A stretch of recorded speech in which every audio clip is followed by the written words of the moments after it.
Well, right now, President Obama is expected to sign legislation that would require stricter oversight on pipelines that oil and natural gas run through. And this Channel 3's political reporter Nick Minock spoke with the U.S. Senator Gary Peters on what this means for pipelines that may pose an environmental threat to the Great Lakes.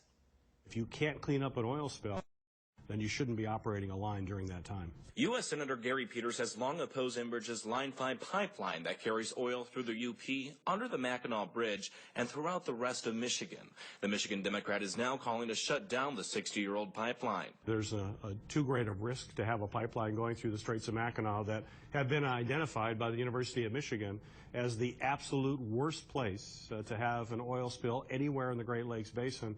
Enbridge says the Line 5 pipeline is safe and that the pipeline regularly undergoes safety testing. But Peters says the company should find alternatives to transport energy to customers. In the meantime, Senator Peters and Senate Republicans passed legislation to increase greater oversight of pipelines throughout the country. Basically now all pipelines in the Great Lakes Basin will be considered a high consequence area, which means that those pipelines will be subjected to the most stringent, the most robust oversight of pipeline anywhere in the country.